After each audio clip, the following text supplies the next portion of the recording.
All right, we are live. Welcome, welcome, welcome everyone to this dynamic event today. I am so hyped for this. My name is Montel. I'm also known as Navy Montel on Instagram. If you know me, call me Montel. Otherwise, just call me Montel anyway. I am one half of the Blurticorn Speaks podcast and also the host of the Blurticorn Speaks, Blurticorn Convos on Instagram. And I am here with a dynamic young man. This man is up and coming, but he is already iconic. He doesn't even realize it yet, y'all. I'm here to tell you. So tell everybody who you are, sir. Hey guys, I'm AJ Beckles. I'm a voice actor. I play Takemichi Hanagaki in the English dub of Tokyo Revengers. I play Shiki Tademaru in the English dub of Kemono Jihen on Funimation. Rumina in the latest season of Baki on Netflix, and a whole bunch of other cool things that I can't talk about yet, but you're going to find out about them soon. Thank you so much for doing this. We appreciate it. I know a lot of people really enjoy what you've done, especially Tokyo Revengers is really taking off. Yeah. So to be a part of that, I know you're hyped for that.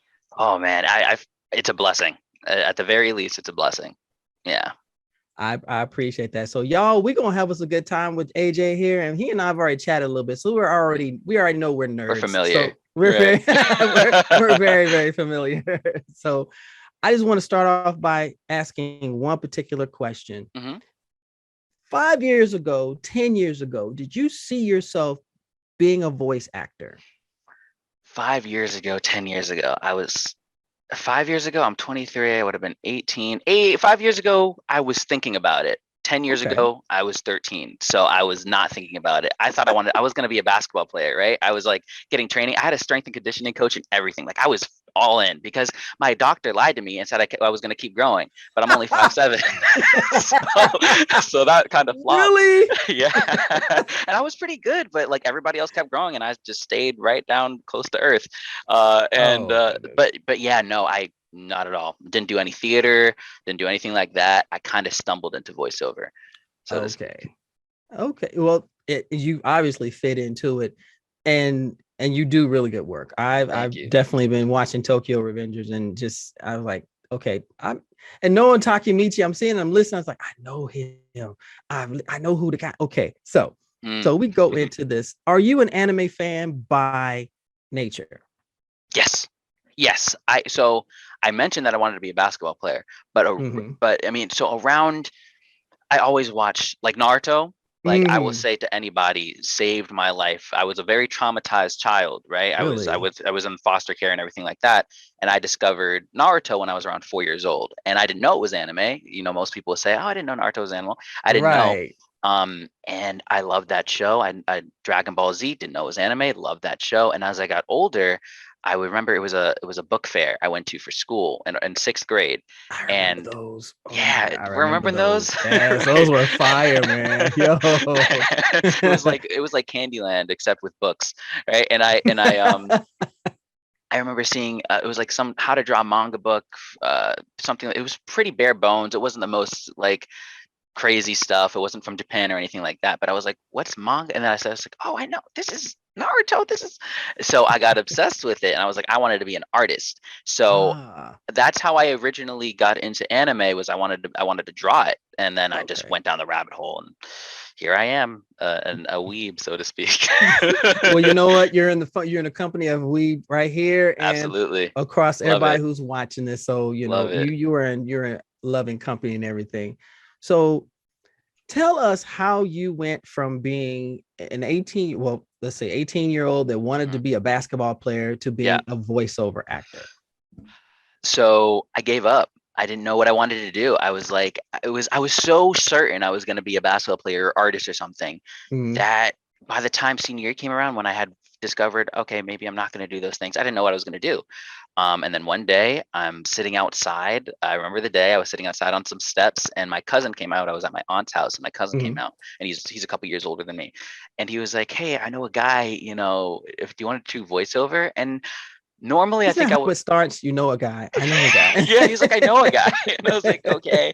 And normally I would have said no, but that day I was like, because the way he framed it, he was like, "Yeah, you can make a lot of money really quick. It's easy," which not true. Not true. That is a Wow. misconception. My cousin didn't know better, but he was like, yeah, make a lot of money and stuff like that. And I was like, well, I don't know what I want to do with my life. And I was like, this could be fun. So I gave it a try, and I went into the booth, and Mhm. I loved it. I loved it with all my heart because I was good at it. And because for punishment, my mother made me read. Like whenever I was grounded as a kid, my mom made me read. So I was reading at like a sixth grade reading level in second grade. Oh, I wow. was really, really good at reading. So cold reading and stuff like that, as we often have to do, which is pretty much we don't get the script in advance. We just see it and we have to read it and act it as if we've seen, the script before, rehearsed it, That which is sounds difficult, difficult. very That sounds difficult. really difficult. But I'm naturally good at it because of all the reading I was forced to do whenever I got in trouble, which was a lot. um, and I was always an eccentric kind of kid. Ah, I never did theater, but I was a class clown, and I had a lot of energy. So I wasn't afraid to bring that energy when I was recording, and I just had a ton of fun. So that's pretty much how I got into it. Yeah. okay. Mm-hmm. So you can actually dispel a lot of myths with Mm-hmm. being a voiceover actor and everything. You've dispelled one already. You Yes. don't make a lot of money off of this. It's hard How much work did you have to put in? to get where I'm at right now. Yes. Do it because you love it. This is what I will say. Okay. If you're trying to be a voice actor, this is what I tell everyone.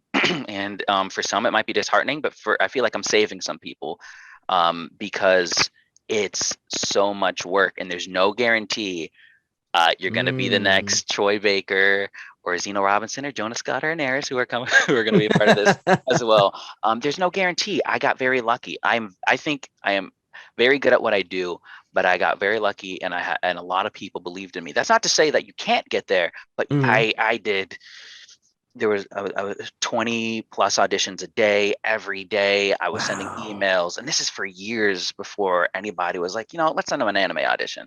My first anime audition I ever got was Jujutsu Kaisen, and that took me like 2 years of me really struggling. And then after that, I didn't hear anything for months. And that's just because that's the nature of things. Anime has to be cast so quickly Mhm. and done so quickly that usually it's a certain pool of actors where they're like, okay, I know these people are very good and I can trust them to get this work done. So I'm going to send them Mhm. the auditions. And so people that are newer are usually given a chance here and there for smaller characters or whatever like that. But they don't. It's hard for the industry to cater to newer people.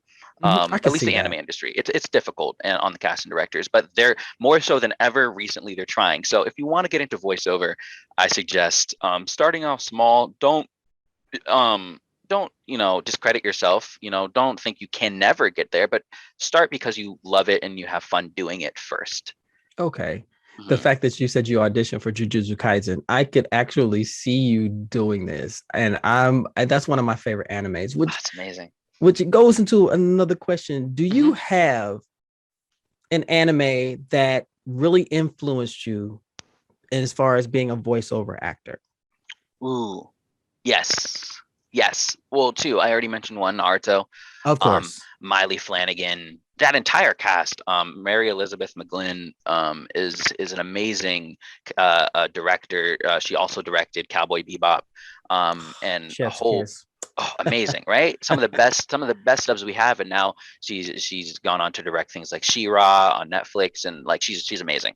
Okay. But she directed that Naruto, but Miley, insane. And Miley doesn't do any other anime really. Like she just does Naruto, and there's something called prelay, right? And prelay is Okay. animation that's made in for instance, for our prelay would be Cartoon Network, Nickelodeon. We do the voices first, and then they animate to the voices, right? I The always wondered how animators, they did that. So they do it in yeah, reverse. Okay. exactly. But dubbing is when they've already done the work in a different country, Japan for anime, and then the studios here get the rights to dub them over, right? And Mm. then we have to match those lip flaps. It's really hard to do because when you're acting freely, right, you can pause whenever you want. You can make dramatic stops and stuff. But when you're trying to Mm. do Japanese dubbing or any dubbing, you have to pause when they pause. You have to say the words just as fast as they did. So it's very Wow. stilting and very hard to sound real. Um, Miley does that. A lot of people on the Naruto dub do that. And to speak on another anime, Full Metal Alchemist, one of the best, if not to me personally, the best dub of all. Like, I love Full Metal You Alchemist. keep hitting me in the feels with every one of these you name because they're iconic. They have all influenced all of us in some way, shape, or form. And wow, you just educated a lot of people watching, including myself, because I'd always wondered how they did it with, now you mentioned prelay and now dubbing. So now that is something I can go into an argument with friends and they'll just be like, oh, how'd you know about that? Yeah, well, that's where the anime kind of sound has come from. It's come from like actors trying to figure out, okay, how do I pause here? Because what we'll have one line, right? Mhm. But we'll have half the line and then a slash, meaning we have to take like a 1 second break. And then we have like the other half of the line, we got to say really fast because that has to get out in like, let's say 0.5 seconds, right? So it's kind of hard to do that and do it Wow. well and make it not sound silly. And that's why I think a lot of dub actors don't get a lot of credit, because it is different. It's probably, a lot of voice actors will call it voice acting boot camp. Like, it's really hard. What has been one of the most satisfying moments of your career thus far? Yes. Satisfying moments. I don't. You mean recording on a For project? being a voiceover actor overall. I mean, Yeah. your journey has obviously gotten you to the point where you're trained enough to be able to do this, and you're still continuing to bloom and to grow as a hmm voiceover actor. But there had to have been moments where you said, "Yeah, I'm glad I'm doing this." I got into voiceover because I wanted to make an impact on people. My whole goal, I know I said I wanted to be a basketball player and artist and everything. And yes, that's what I wanted to do with my life. But my whole goal has been to make impacts on people, like leave a Mm. legacy, right? So I recently went to my first convention, like to sign and stuff. I've been going to conventions, I've gone to a couple recently. Yeah, I'm Welcome, sir. thank Welcome you, to that thank other you. aspect of it. There you go. Yeah, and having people flustered and telling me how much they like the show and my performance, and how much it means to them. And I had one girl, super nice, come up to me for a signature, for an autograph, and she was talking about her and her boyfriend, how they were watching it, and she said that they wanted to know the like the inches, like my most of my prints are 8 by 10, so that they can Mhm. get a frame and they could frame it. And I was like, 6 months ago I would have never imagined that somebody would think I was important enough to them to have this thing in their presence, my signature or something like that. So I guess that's, to answer your question, the fans and meeting people that really enjoy what I do and making an impact on them is the most enriching part of that Okay. I found. Okay. Yeah. What con did you go to? Oh wow, why am I drawing a blank? Don't worry, I do it too. See, at my advanced age, I'm allowed to. So you can't do that. You're not allowed to do that, okay? Yomacon.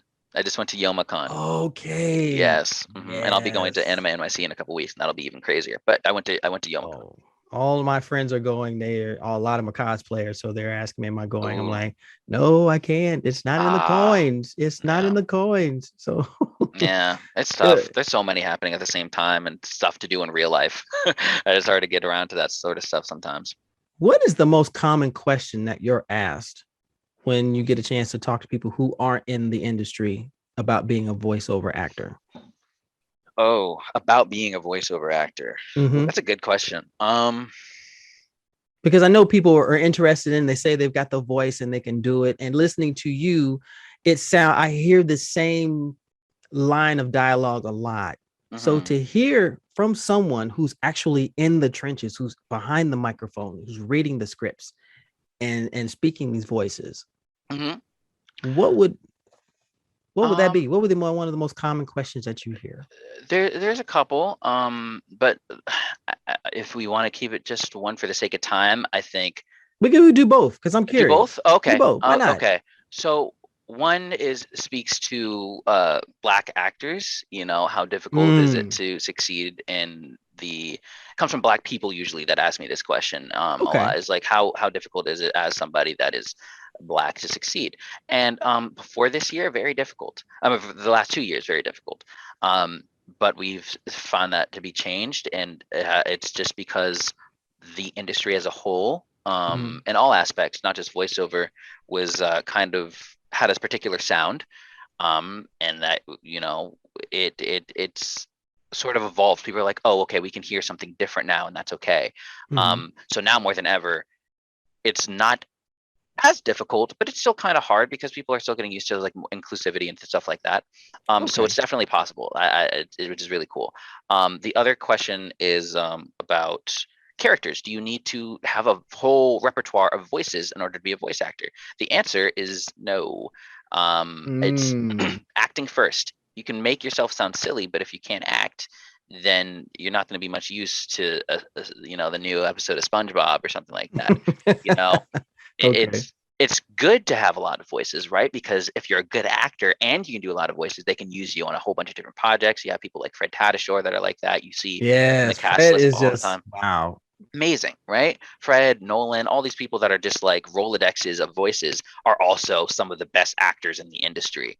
But if you want to work in the industry, you don't have to have a ton of different voices. Greg Sipes, for instance, is an amazing voice actor. Really, all he ever does, because his voice is so unique, is Beast Boy and stuff like that. He will raise his pitch or he'll lower his pitch, but he sounds like a skater dude, but like naturally, and he sounds really cool. So he doesn't have to do everything. You can work as long as you can act. Okay. All right. We got a few more minutes here. There's actually a really good question that Hmm. I was rummaging through and trying to find a really good question for you.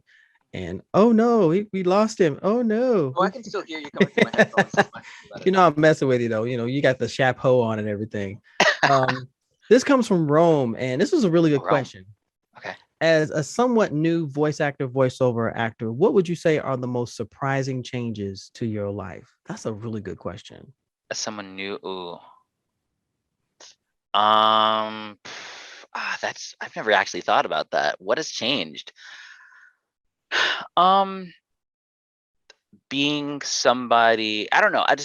I used to be the person that reached out to other people for help and stuff like that. But being, I Gotcha. guess, a pillar in the community for a large amount of people is really interesting because I'm new, right? But Mm-hmm. there's so many people that look, so few people that look like me that are, you know, able to do what I do, and I'm lucky enough to do it. That it's interesting to be like that pillar Okay. for people to reach out to. But as far as like my life changing, not too much because the pandemic, I've been recording from home. Hmm. So I haven't really had the chance to really get in the nitty gritty of the industry, but that'll be soon. Okay. All right. I have to honestly tell you, I really admire you for what you do because we like say you and I have talked offline Hmm. and just listening to what you've gone through and the education and everything. And if you could give one piece of advice to someone who wants to get into it, because you gave a Yeah. really good one before, Yeah. do it because you love it. What would be another piece of advice that you could give to someone who's looking to get into voice And a acting? voiceover. You're enough. I think you. I think a lot of us do. We've started because we love it, and then we start to decide we want to do it for a job, Mhm. and we forget that it's subjective. At the end of the day, a guy named Bill is casting this project that you're auditioning for, and Bill will decide that he wants Tommy and not you. But if Sarah was casting it, maybe she'd want you and not Tommy. It really, sometimes you can give your best work and you Mhm. still won't get chosen, and that can sound negative, but at the end of the day it's kind of relieving because you can just it's a reminder to just like kind of go back to the other thing, have fun. Your worth shouldn't be decided by the casting director. It's you're The more you have fun and the more you're doing it because you love it, and you're just finding ways to make an audition interesting, you'll get cast more for Okay. that. So Okay. yeah. Wow. Hmm. You've really educated a lot of people, whether you know it or not. You Yeah, give thank you. hope and your talent alone. You got a lot of people that are fans of what you do. I am a fan of yours, and I had Thank the you. opportunity to chat with you. And I hope that everybody had a chance to enjoy this amazing conversation because I know I did. I'm a big old kid anyway. So, AJ, if they want to follow you and reach out to you, where can they find you? You can find me on Twitter. Um, you can find me on Instagram, and you can find me on TikTok recently. Oh, Eh, ooh, TikTok's hard. ooh, I don't get it, guys. fancy. I feel old. I'm like, how do I edit? Oh my gosh, whatever, sir. But you can find me at AJ Beckles VO on all of those different platforms. That is where I chill and hang out. I like that. Okay. Yeah. AJ, thank you so much for your time, Thank your you, talent, Navy. your wisdom. My man, I give you kudos because you are doing it. Keep giving that hope and that passion to what you do because you inspire. Whether I you believe it appreciate or it. not, you inspire. Everybody, thank you so much for joining us for this Thank you, guys. fantastically amazing interview. If you want to reach out to me, I'm at Navy Montel on Instagram. Reach out to Just Navy. reach just reach out to me. That's all I got to say. I'm on Twitter. I'm not on Twitter very much, but I'm on Instagram. Please check me out. AJ, once again, I wish you all the best. Continue doing what you're doing, and thank you for your time, sir. Thank you so much, and thank you everybody for coming and watching and listening to us. And uh, enjoy the rest. Enjoy the rest of the awesome guests that are coming. Please, and enjoy the con. Enjoy the con because I'm going to try to. Hmm. Hmm. And transition.